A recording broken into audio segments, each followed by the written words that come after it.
রামনবমীর মিছিলে সামিল নেতারাও। বেলদায় রামনবমীর মিছিলে দিলীপ ঘোষ, বুদবুদে রামনবমীর মিছিলে লকেট চট্টোপাধ্যায়।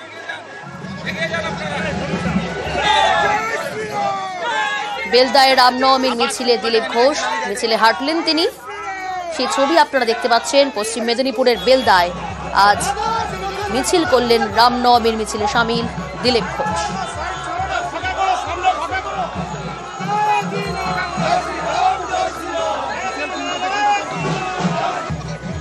পাশাপাশি বুদবুদে সেখানে রামনবমীর মিছিল, আর সেই মিছিলে লকেট চট্টোপাধ্যায়।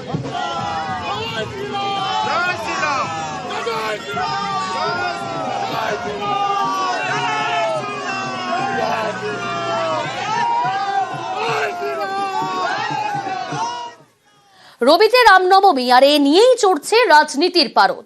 তরজাও তুঙ্গে উঠেছে।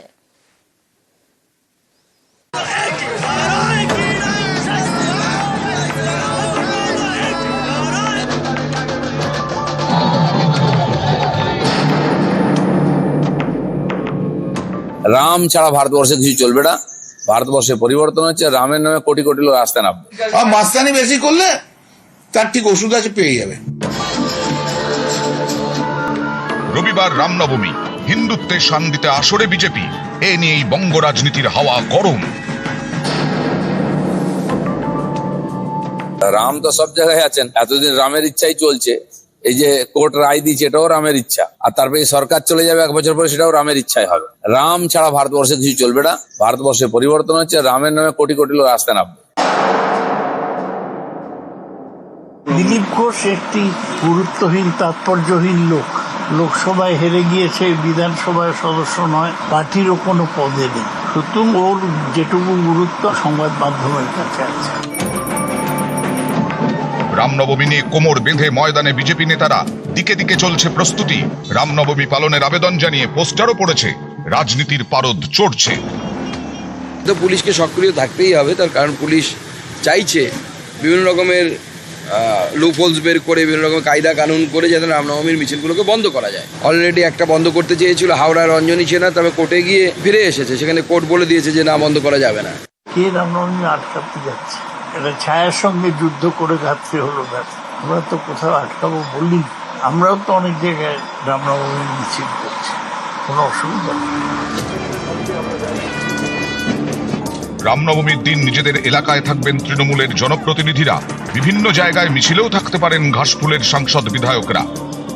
রামনবমীতে তো আমরাও থাকি, আমাদের ছেলেপুলেরা থাকে। আরে আমরা হিন্দুর ছেলে কেন পুজো করবো না? হনুমান জয়ন্তী আসছে, প্রতিদিন আমি হনুমান চালসে পড়ি। বারবার দেখছি ওরা হেরে যাচ্ছে। ওরা ভাবছে যে ওরা এসব করলে বোধহয় হিন্দু ভোটটা একত্রিত করতে পারে, কিন্তু সেটা তো হয় না। পশ্চিমবাংলার মানুষ তারা পারফরমেন্স ভিত্তিক জনপ্রতিনিধিকে নির্বাচিত করে। ওরা বুঝে গেছে যে 2026-এ কোনো জায়গা নেই।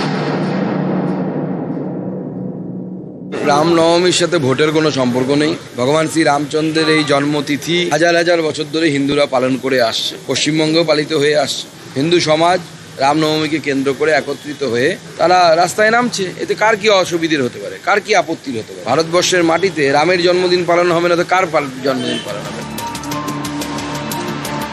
নিউজ 18 বাংলা।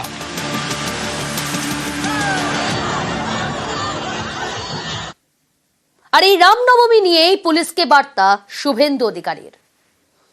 পাল্টা শুভেন্দুর সমালোচনায় কল্যাণ বন্দ্যোপাধ্যায়। গোটা ডিস্টার্বটা পুলিশ, এটা উচিত হচ্ছে। সংবিধানে 25 থেকে 28 অনুচ্ছেদে ধর্ম পালনের অধিকার দিয়ে গেছে বাবা সাহেব আম্বেদকর।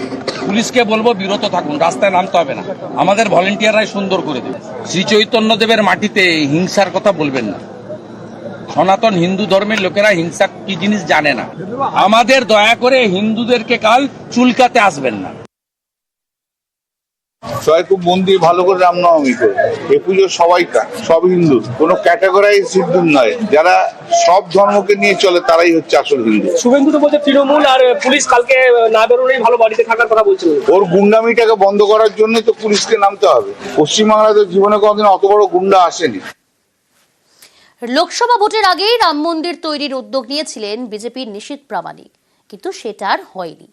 অভিযোগ, ভোটে হারার পর রাম মন্দিরের কথা ভুলে গিয়েছেন নিশীথ। এ নিয়ে সরব তৃণমূলের উদয়ন গুহ। অভিযোগ মানতে নারাজ বিজেপি।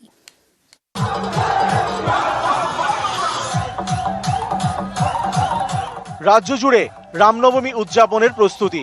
এরই মাঝে অন্য ছবি কোচবিহারের দিনহাটায় অবহেলায় পড়ে নিশীথ প্রামাণিকের রাম মন্দির। দিনহাটার ভেটাগুড়ি, এখানে প্রাক্তন কেন্দ্রীয় প্রতিমন্ত্রী নিশীথ প্রামাণিকের বাড়ি। মন্ত্রী থাকাকালীন কোচবিহারের 3 জায়গায় রাম মন্দির তৈরির উদ্যোগ নেন নিশীথ প্রামাণিক।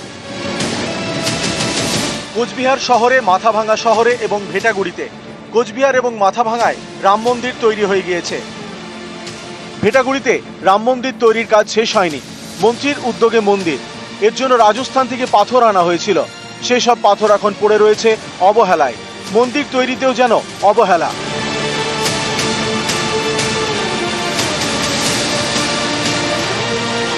স্থানীয়দের দাবি 2023 সালের নভেম্বরে ভেটাগুড়িতে রাম মন্দির তৈরির কাজ শুরু হয়। কয়েক মাস পরে কোচবিহার লোকসভা কেন্দ্রের প্রার্থী হিসাবে নিশীথ প্রামাণিকের নাম ঘোষণা করে বিজেপি। তিনি জিততে পারেননি। ভেটাগুড়িতে রাম মন্দিরের কাজও শেষ হয়নি। মন্দির নিয়ে রাজনীতির অভিযোগে সরব তৃণমূল। যখন নির্বাচন থাকে তার আগের বছর ধুমধাম করে গণেশ পুজো হয়, নির্বাচন হয়ে যায়, ওই গণেশ ঠাকুর ওর বাড়ির খাটের নিচে ঢুকে যায়। ও শুধু মানুষকে মিথ্যে বলে না, ও ভগবানদের দেবতাদেরও মিথ্যে বলে বা তাদেরও ভাওতা দেয়। বিষয়টা যেখানে যেখানে হওয়ার কথা বা যেখানে যেখানে পড়েছে মালপত্র, সেগুলো অবশ্যই হবে। উনি এখন বাইরে আসুক, উনি আসলে পরে সেটা উদ্যোগ নিয়ে পর থেকে সবাই মিলে সেটাকে রাম মন্দির করা হবে। কোচবিহার থেকে শুভঙ্কর সাহা, নিউজ 18 বাংলা। আলিপুরদুয়ারে টিএমসিপি ও বিজেপির স্লোগান যুদ্ধ।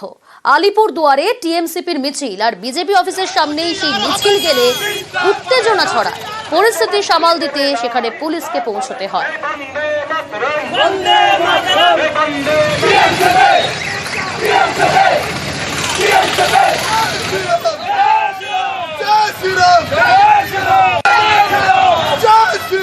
আলিপুরদুয়ারে টিএমসিপি ও বিজেপির স্লোগান যুদ্ধ। আলিপুরদুয়ারে টিএমসিপির মিছিল, বিজেপি অফিসের সামনে মিছিল গেলে উত্তেজনা ছড়ায়। পরিস্থিতি নিয়ন্ত্রণে আনতে সেখানে পুলিশ পৌঁছয়।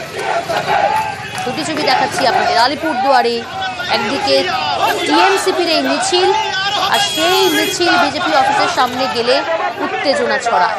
টিএমসিপি এবং বিজেপির মধ্যে স্লোগান যুদ্ধ। আজকের এই আন্দোলন থেকে আমাদের একটাই দাবি, দেশের মানুষের স্বার্থে, খেটে খাওয়া গরিব মানুষের স্বার্থে এই ওষুধের ওপর যে মূল্য বৃদ্ধি সেটাকে খারিজ করতে হবে এবং পাশাপাশি স্বাস্থ্য বিমার উপর জিএসটি লাগু করেছে সেটাকে প্রত্যাহার করতে হবে।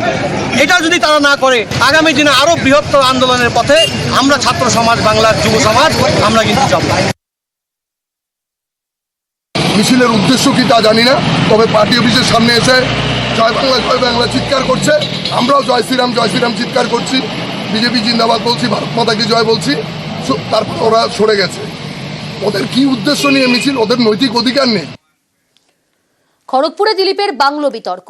রেলের বাংলো দখলের অভিযোগ তৃণমূলের। খড়গপুরে গেলে রেলের বাংলোয় দিলীপ।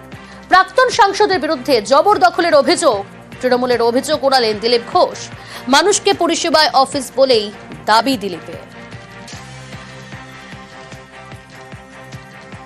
খড়গপুর রেল কোয়ার্টার, যখনই দিলীপবাবু ওখানে যান, এই 677 নম্বর কোয়ার্টারটায় দিলীপবাবু থাকেন।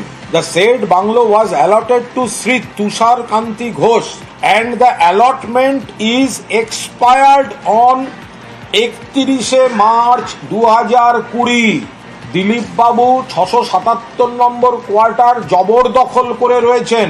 সেটাও কি ভগবান রামের ইচ্ছায়? দিলীপ ঘোষ কোনো জবরদখল করেনি, ওখানে অফিসের লোককে পরিষেবা দিতাম। ওদের লোকেরা পুরো খড়গপুর জবরদখল করেছে, বাড়ি তৈরি করেছে, এসি লাগিয়েছে, পার্টি অফিসের বোর্ড লাগিয়েছে। ওখানে কোনো বোর্ড লাগাইনি আমি। যে রেলের ইমিউনিটি কমিটি হয় তার যে মেম্বার, তার নাম অ্যালট হয়, 3 বা 4 বার অ্যালট হয়েছে। লোকের পরিষেবার অফিস ইউজ করে, ওখানে রাজনৈতিক পার্টির নয়, কিছু নয়। আর রামের ইচ্ছায় তো হচ্ছেই তো। শিক্ষার চাকরি গেছে রামের ইচ্ছায়, 26-এ সরকার যাবে রামের ইচ্ছায়।